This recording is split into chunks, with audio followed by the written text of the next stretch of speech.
Ah, y a pas à dire, hein, ça va vous plaire.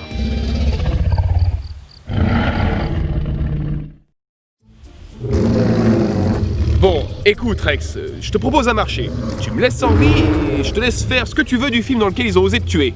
Marché conclu?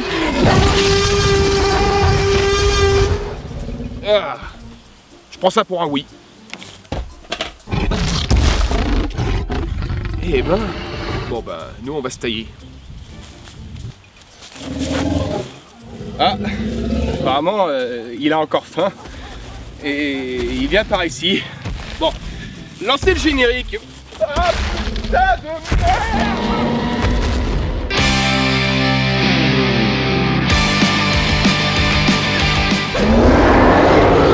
Bon, du calme, Rex. Bon, attends une seconde. Tiens, voilà ton casse-dalle. Bon, maintenant tu me fais plus chier, ok? Oh, putain. Bon, eh bien, bonjour à toutes et à tous et bienvenue dans ce nouvel épisode de Moment Critique.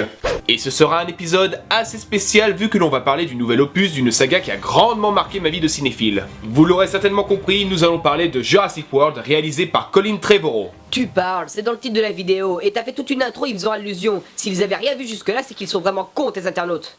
Ça va me faire du bien la Japan Expo loin de toi.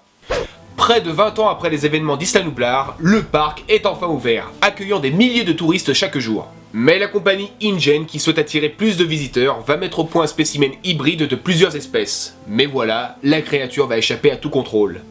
Bon, comment dire, malgré le fait que je me sois souvent moqué de Jurassic Park 3 et de la possibilité d'un 4ème volet... Ouais. C'est un film que j'ai tout de même trouvé plaisant malgré ses incohérences et ses choix scénaristiques. Sinon je l'aurais pas acheté avec les deux autres. J'ai dépensé sans compter.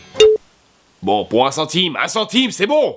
De plus, malgré une certaine méfiance, je restais tout de même impatient de revenir sur Isla Nublar. J'ai même suivi à l'époque les premières idées de script, notamment le projet Extinction. Et de ce que je me souviens dans les grandes lignes, ça parlait d'un virus mortel pour l'homme et que les dinos porteraient.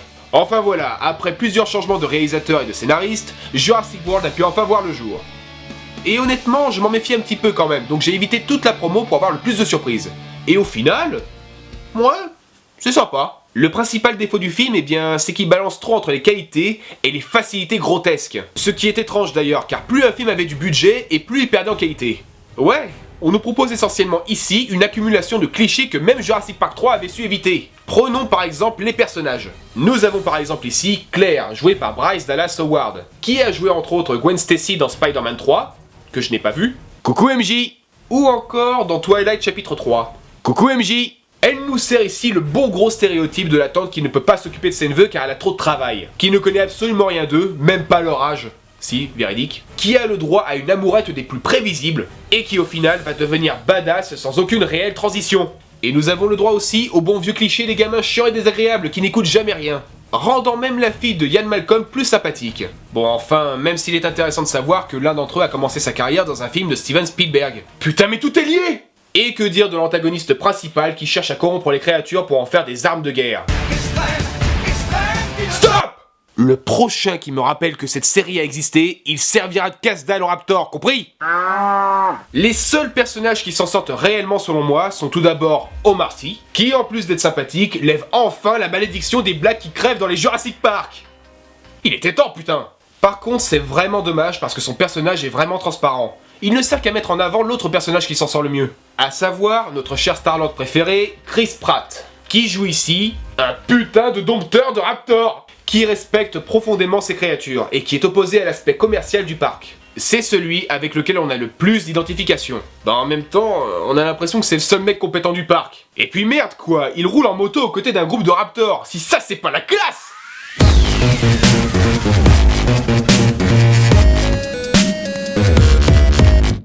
En ce qui concerne les décors du parc, ils sont dantesques, on a vraiment l'impression que le parc est là, même si je le trouve un peu trop futuriste à mon goût. Ça m'a un petit peu empêché de m'immerger complètement dans ce monde, là où le premier film avait réussi. Mais nous avons tout de même le droit à de bonnes scènes d'action vraiment intenses, notamment le final, mais je vais y revenir. Et l'Indominus Rex, ou D-Rex pour les fainéants, et bien en plus d'avoir un design vraiment sympa, il a une vraie présence à l'écran, et je pense qu'il apporte une lecture assez intéressante sur le message premier du film. Et côté effets spéciaux, eux, ils sont de bonne facture. Mais le charme opère bien moins. Et cela est certainement dû au peu d'utilisation d'animatronique. Ce qui est vraiment dommage, car cela rend l'ensemble vraiment trop artificiel. Mais bon, comme je l'ai dit, j'ai une théorie là-dessus, on va y revenir. À la musique, en plus des magnifiques compositions de John Williams, pour lesquelles j'ai frissonné dans mon siège en les réentendant sur grand écran, nous avons aussi le compositeur Michael Giacchino, qui a d'ailleurs contribué à diverses productions Disney, comme par exemple Là-haut, Les Indestructibles, Ratatouille, ou encore plus récemment Tom Holland, et vice versa. Putain, mais ce mec est partout! Les musiques qu'il a créées pour Jurassic World sont vraiment peu marquantes face au thème mythique des premiers films de la saga. Et je soupçonne même du recyclage sur quelques musiques du Monde Perdu. Mais bon, attention, ne me faites pas dire ce que je n'ai pas dit. Il y en a certaines qui fonctionnent très bien, notamment pour les séquences dites d'émotion. Je pense notamment à celle que l'on entend dans ce qui sera certainement, selon moi, la meilleure scène de tout le long métrage. À savoir le combat final où le T-Rex et le Raptor luttent ensemble contre le D-Rex. Peut-être que pour certains d'entre vous c'était une scène ridicule, mais moi perso j'ai eu des frissons. Je crois que je n'ai jamais eu autant d'empathie pour ces deux prédateurs, eux qui m'avaient tant effrayé quand j'étais enfant. Et de plus, ça m'a donné le sentiment qu'à travers les deux créatures les plus emblématiques de la saga, le film cherchait à nous faire comprendre qu'il ne serait jamais à la hauteur du film de Spielberg. Je m'explique. Bon, certes, il y a une critique sur l'arrogance de l'homme à croire que tout lui appartient et qu'il peut violer la nature comme bon lui semble, n'est-ce pas Yann? La vie trouve toujours un chemin. Je crois que j'adore cet homme. C'est d'ailleurs un thème qui était déjà présent dans Jurassic Park et Le Monde Perdu. Et les scénaristes, eux, l'avaient déjà abordé dans La Planète des Singes, Les Origines. Ah mais non, je vous jure, vous remplacez les raptors par des singes, vous avez en gros le même film. Petite futée. Bon, pardon, on s'égare un petit peu là. Mais de ce que j'ai vu, Jurassic World me donnait l'impression de reprendre la satire du cinéma hollywoodien que mettait en avant Spielberg dans le premier film. Et ça, c'est un thème qui a été abordé dans les 4 films. Ouais, même Jurassic Park 3. Il y a pas mal de références et de clins d'œil au premier parc, et donc au premier film. Comme par exemple les ruines de l'ancien hall des visiteurs, les jeeps, l'attaque de la biosphère qui rappelle la première attaque du T-Rex, les produits dérivés, et bien sûr, il y a Henry. Henry, putain! Ça fait au moins un acteur du film original. Les personnages mettent souvent en avant le fait que les dinosaures ne sont pas des vrais, ou encore que le premier parc était meilleur. Vous voyez le rapprochement avec les spectateurs qui ne sont plus impressionnés par des effets spéciaux et le fait que le film sait qu'il ne sera jamais meilleur que le premier? C'est un film, comme la prélogie Star Wars, qui joue beaucoup sur la nostalgie. Donc on pourrait tout de même imaginer que le film se fait une autocritique, pointant subtilement du doigt par exemple la surexploitation du numérique et le peu d'utilisation des vieilles méthodes, comme par exemple les animatroniques, dans le but de créer plus de spectacles et ainsi attirer le spectateur. Mais qui ne s'y retrouvera pas car la magie n'opère plus. Et oui, si vous n'avez pas compris jusque là, en fait, eh bien la compagnie InGen, c'est la représentation des studios d'Hollywood. En clair, Jurassic World est pour moi la suite directe de Jurassic Park, dans le sens où c'est le Jurassic Park de notre époque, qui cherche à faire un bilan sur le cinéma actuel. Pas si con que ça en fait ce film.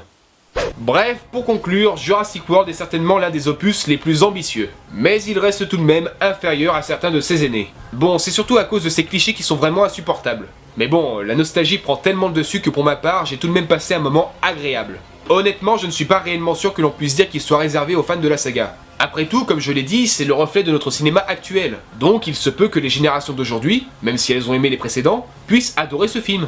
Et de toute façon, c'est un film qui reste vraiment intéressant à analyser et qui reste vraiment divertissant. C'est un film que j'ai pris plaisir à voir au moins une fois. Peut-être que je l'achèterai.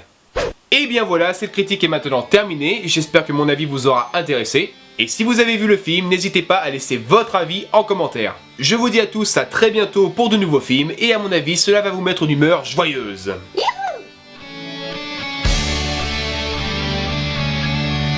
Oh là, stop. Putain, mais tu peux pas finir sur ça, c'est ridicule. Quoi, t'as peut-être mieux à proposer, c'est ça? Une petite danse? Ah non, n'y pense même pas.